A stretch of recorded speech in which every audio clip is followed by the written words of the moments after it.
সম্মানিত মুসলিয়ান কেরাম, ইসলামী রাষ্ট্র প্রতিষ্ঠার বিধান কি? ইসলামী রাষ্ট্র এবং ইসলামী রাষ্ট্রপ্রধান দুইটা নির্ধারণ করা ওয়াজিব, এ ব্যাপারে কোনো মতভেদ নাই। শুধুমাত্র খাওয়ারিজদের মধ্যে নাজদাত এবং আজারেকা ছাড়া আর সবাই এ ব্যাপারে একমত। মুসলিম যারা আহলুস সুন্নাহ ওয়াল জামা এরা সবাই এ ব্যাপারে একমত যে অবশ্যই রাষ্ট্র প্রতিষ্ঠা করতে হবে, রাষ্ট্রপ্রধানও রাখতে হবে। দলিল হচ্ছে কোরআনে কারিমে আল্লাহ তাআলা বলেছেন, ইয়া আইয়ুহাল্লাযিনা আমানু আতিউল্লাহ ওয়া আতিউর রাসূল ওয়া উলিল আমরি মিনকুম, হে ঈমানদারগণ তোমরা আল্লাহর আনুগত্য করো, রাসূলের আনুগত্য করো এবং তোমাদের মধ্যকার যারা ক্ষমতাসীন তাদের আনুগত্য করো। এর অর্থ হচ্ছে ক্ষমতাসীন থাকবে, ক্ষমতাসীন বিষয়টা দেখার বিষয় রয়েছে। আল্লাহ তাআলা আরও বলেছেন, ও আনিহকুম বাইনাহুম বিমা আনজালাল্লাহু ওয়া লা তাত্তাবি'উ আহওয়াআহুম, আল্লাহ তাআলা বলছেন যে আর আপনি হে নবী বিচার করুন, তাদের মাঝে ফয়সালা করুন, তাদের মধ্যে শাসন কার্য পরিচালিত করুন, কিন্তু তাদের কোনো প্রবৃত্তির নিয়ম আপনি মানবেন না। প্রবৃত্তি হচ্ছে গণতন্ত্র, প্রবৃত্তি হচ্ছে সমাজতন্ত্র, প্রবৃত্তি হচ্ছে সেকুলারিজম, যত ইজম আছে সবই প্রবৃত্তি। আর যেটা আল্লাহ যেটা নাজিল করেছেন সেটা হচ্ছে আল্লাহর বিধান। আল্লাহর বিধান অনুসারে রাষ্ট্র পরিচালনার নির্দেশ আল্লাহ তাআলা দিয়েছেন। এর অর্থ হচ্ছে রাষ্ট্র পরিচালক হবেন একজন আর রাষ্ট্রের আইন মানবে আরেকজন, এই কথা কোরআনে ঘোষণা করা হয়েছে। আল্লাহ তাআলা অন্যত্র বলেছেন, ফাহকুম বাইনাহুম বিমা আনজালাল্লাহ, সুতরাং আপনি তাদের মধ্যে ফয়সালা করে দিন যা আল্লাহ নাজিল করে সেটা অনুসারে, ওয়ালা তাত্তাবি'উ আহওয়াআহুম, আপনি তাদের প্রবৃত্তির অনুসরণ করবেন না। অর্থাৎ মানুষের যে মন যা চায় তা, তাদের গোত্রের কোনো নীতি অথবা তাদের তথাকথিত প্রচলিত রীতিনীতি এর মাধ্যমে কোনো ফয়সালা আপনি করবেন না। কোরআনে কারিমে অন্যত্র আল্লাহ তাআলা বলেছেন, লাকাদ আরসালনা রুসুলানা বিল বায়্যিনাত, আমরা আমাদের রাসূলদেরকে প্রমাণাদি সহ পাঠিয়েছি। ওয়া আনজালনা মাআহুমুল কিতাব ওয়াল মিজান, আর আমরা তাদের সাথে পাঠিয়েছি কিতাব এবং ন্যায়দণ্ড মানদণ্ড, লিয়াকুমান নাস বিল কিসত, যাতে করে মানুষ ইনসাফের উপর প্রতিষ্ঠিত হয়। ইনসাফ প্রতিষ্ঠা করার জন্য কোরআন এবং মিজান নাজিল করা হয়েছে। তারপর আল্লাহ তাআলা বলছেন, ওয়া আনজালনাল হাদিদা ফীহি বাসুন শাদীদুন, আর আমরা লোহা নাজিল করেছি। আপনার কাছে মনে হবে এই লোহা শুধু লোহা না, এটা হচ্ছে ক্ষমতার বোঝানো হয়েছে। এই জন্য এই আয়াতের তাফসীর ইবনে কাসির রাহমাতুল্লাহ আলাইহি বলেন, ইন্নাল্লাহা লা ইয়াযউ বিস-সুলতানি মা লা ইয়াযউ বিল কোরআন, কোরআন দিয়ে যা পরিবর্তন করা যায় না আল্লাহ তাআলা ক্ষমতা দিয়ে তা পরিবর্তন করে দেন। সেটা আপনি ইতিমধ্যে পরীক্ষা করে দেখেছেন। গত 16-17 বছরের পরে আপনি এখন অনেক কিছুতেই পরিবর্তন লক্ষ্য করতে পারবেন। এর কারণ হচ্ছে আল্লাহ তাআলা যা তিনি এই দুনিয়াতে তিনি তার প্রতিনিধি হিসাবে খোলাফাদেরকে রাখেছেন, অর্থাৎ দুনিয়ার যারা প্রতিনিধি, অর্থ কি আল্লাহর দ্বীনকে বাস্তবায়ন করার জন্য তাদের দায়িত্ব যারা রাষ্ট্রপ্রধান তাদের। সেই জন্য তাদের এই বিষয়টিকে অবশ্যই বিশ্বাস করতে হবে যে তারা যে এই হাদিদ নিয়ে নাজিল হয়েছে, অর্থাৎ তারা যে ক্ষমতা এটা বোঝানো হয়েছে। এর মাধ্যমে কি হবে? আল্লাহ তাআলা বলছেন, ফীহি বাসুন শাদীদুন ওয়া মানাফিউ লিন-নাস, এতে ভীতি যেমন আছে মানুষের তেমনি উপকারও রয়েছে। অর্থাৎ তারা দুই দিকেই, এরা দুই ধরে তালোয়ার, একদিকে উপকার করে একদিকে মানুষের ক্ষতিও করে। কিন্তু আল্লাহ তাআলা বলছেন, ওয়ালিয়া'লামাল্লাহু মান ইয়ানসুরুহু ওয়া রাসূলুহু বিল গায়ব, আল্লাহ তাআলা যাতে জেনে নেন কে না দেখে আল্লাহ এবং তার রাসূলের উপর ঈমান রাখে এবং আল্লাহ রাসূলকে দ্বীনকে সাহায্য করে। ইন্নাল্লাহা কাবিয়্যুন আজিজ, তিনি অবশ্যই শক্তিশালী এবং পরবর পরাক্রমশীল।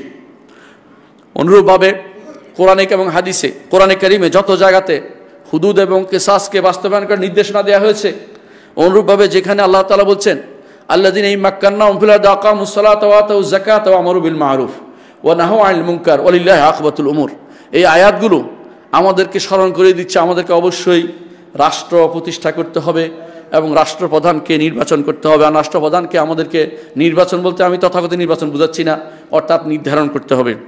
অনুরূপভাবে অনেক আয়াতে আল্লাহ তাআলা সৎ কাজের আদেশ এবং অসৎ কাজের নিষেধ করতে বলেছেন। আপনার কোরআন এবং সুন্নাহ সেটা পাবেন কোরআনে কারিমে। এর অর্থ হচ্ছে অবশ্যই আমাদেরকে এই আল্লাহর বিধান প্রতিষ্ঠার জন্য রাষ্ট্র এবং রাষ্ট্রপতি আমাদেরকে বানাতে হবে।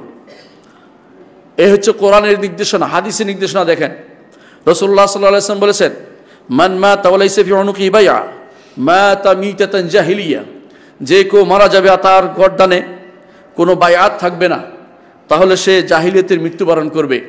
হাদিস শুদ্ধ, এটাকে এক একজন এক এক দিকে নিয়ে গেছে। কেউ দল করে তার দলনেতা দাবি করতেছে যে আমার আনুগত্য করো, বায়াত দাবি করতেছে। এটা ইসলামের শরীয়তের নির্দেশনা নয়, এটা তার হাওয়া প্রবৃত্তির নির্দেশনা। মনে রাখতে হবে এই বায়াত হচ্ছে রাষ্ট্রপ্রধান।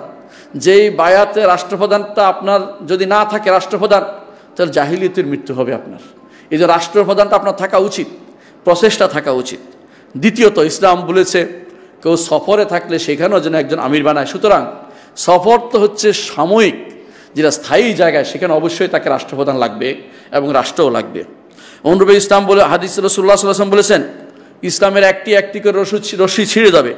প্রথম যে রশিটি ছিঁড়ে যাবে তা হচ্ছে আল্লাহর বিধান প্রতিষ্ঠা করার নির্দেশনা, অর্থাৎ আল্লাহর বিধানকে তারা অনেকেই অবজ্ঞা করবে। তারপর বলছেন সর্বশেষে চলে যাবে সালাত। এর অর্থ হচ্ছে ইসলাম নির্দেশনা দিয়েছে যাতে করে আল্লাহর বিধান অনুসারে রাষ্ট্র পরিচালিত হয় এবং রাষ্ট্র সেভাবে রাষ্ট্রপ্রধানও সেরকম হয়। অনুরূপভাবে রাসূলুল্লাহ সাল্লাল্লাহু আলাইহি ওয়াসাল্লাম হাদিসে বলেছেন, ওয়া ইন্নাহু মান ইয়াইশ মিনকুম, তোমাদের মধ্যে যারা জীবিত থাকবে, সাহাবায়ে কেরামকে বলেছেন, ফাসাইরা ইখতিলাফান কাসীরা, তাহলে তোমরা অনেক মতভেদ দেখতে পাবে। তাহলে কি করবে? আলাইকুম বিসুন্নতি ওয়া সুন্নাতুল খুলাফায়ে রাশিদিন আল মাহদিয়িন আদু আলাইহা বিন নওয়াজিজ, তোমরা আমার সুন্নতকে আঁকড়ে ধরবে, আমার পরে খলিফার আছে যারা আছে তাদেরকে আঁকড়ে ধরবে। সেই হিসাবে রাষ্ট্রপ্রধান হয়েছে কে? আবু বকর। রাষ্ট্রপ্রধান হয়েছে কে? ওমর। রাষ্ট্রপ্রধান হয়েছে ওসমান। রাষ্ট্রপ্রধান হয়েছে আলী। রাষ্ট্রপ্রধান হয়েছে হাসান ইবনে আলী রাদিয়াল্লাহু আনহুম আজমাইন। রাষ্ট্রপ্রধান হয়েছে মুআবিয়া ইবনে আবু সুফিয়ান রাদিয়াল্লাহু আনহুমা। অনুরূপভাবে রাষ্ট্রপ্রধান হয়েছে এর পরবর্তী অনেক শাসক। এদের রাষ্ট্রপ্রধান, ইসলাম রাষ্ট্র ছিল, রাষ্ট্র পদ্ধতি ছিল এবং ইসলামে এই নীতি পরিপূর্ণভাবে কার্যকর ছিল। ভুল ভ্রান্তি সবসময় ছিল, কিন্তু আমাদেরকে এই জন্য অনুসরণ করতে বলা হয়েছে খলিফা রাশেদ যারা, তাদের নীতিকে অনুসরণ করতে বলা হয়েছে। খলিফা রাশেদরা শাসক ছিলেন এবং তাদের শাসন ব্যবস্থা ছিলেন। খণ্ড একটা দুইটা নয়, শত শত খণ্ড পাবেন ওমর রাদিয়াল্লাহু আনহুর শাসন ব্যবস্থা নিয়ে। অনুরূপভাবে ওসমান, আলী, এদের বিচার ব্যবস্থা নিয়ে আপনি শত শত খণ্ড পাবেন, লেখা পাবেন, থিসিস পাবেন, অনেক লেখা পাবেন। এর অর্থ হচ্ছে এই জিনিসগুলো আমরা না জানার কারণে আমরা দিন দিন নিজে যেমন অজ্ঞতায় ভুগছি, অন্যদের খারাপ যে দিক নির্দেশনা সেগুলিতে পড়ে আমরা দিন থেকে দূরে সরে যাচ্ছি। আর একটি প্রমাণ হচ্ছে, 10 নম্বর প্রমাণ হচ্ছে ইসলাম দিন রাষ্ট্র কায়েম করতে বলে আমাদের নবী মুহাম্মদুর রাসূলুল্লাহ সাল্লাল্লাহু আলাইহি ওয়াসাল্লাম নিজে রাষ্ট্র কায়েম করেছেন মদিনাতে এবং তিনি সেটার প্রধান ছিলেন।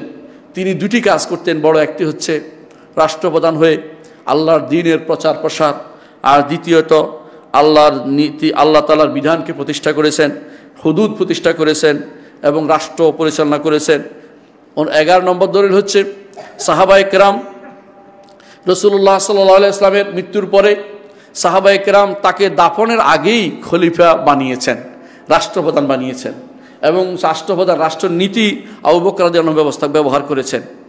আর 12 নম্বর প্রমাণ হচ্ছে যা না হলে কোরআন এবং সুন্নাহ বাস্তবায়ন করা যায় না, সেটাকে করা ওয়াজিব হয়ে যায়, সেটাও করতে হবে। তাহলে অন্য একটি কারণ, আর 13 নম্বর কারণ হচ্ছে যদি রাষ্ট্র না থাকে কি হয় আপনারা দেখতে পেয়েছেন। মাত্র 2-3 দিনে যেভাবে মানুষ আক্রমণের মুখে পড়েছে, বহু মানুষ কিভাবে চুরির ডাকাতির মধ্যে পড়েছে। একটি রাষ্ট্র একদিন রাষ্ট্র ব্যতীত একদিন রাষ্ট্রপ্রধান ব্যতীত থাকা, সেটা অনেক বছর জালেম রাষ্ট্রপ্রধান অনুসরণ করাচ্ছে, এটা বেশি ক্ষতিকর। অর্থাৎ রাষ্ট্রপ্রধান থাকা উচিত এবং সেখানে রাষ্ট্রনীতিও থাকা উচিত।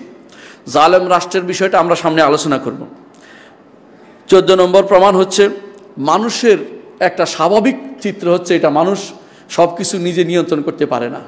সবাই চায় যে পুলিশ থাকুক, সবাই চায় সেনাবাহিনী থাকুক। নিজে যদি সব পারত তাহলে রাষ্ট্র লাগতো না। কিন্তু নিজে মানুষ জানে যে রাষ্ট্র সেটা অবশ্যই সে পারে না। আমার মনে আছে, আপনারা জানেন একটা বিশাল সময়, কিন্তু একটা বিশাল সময় সোমালিয়াতে রাষ্ট্রপ্রধান ছিল না।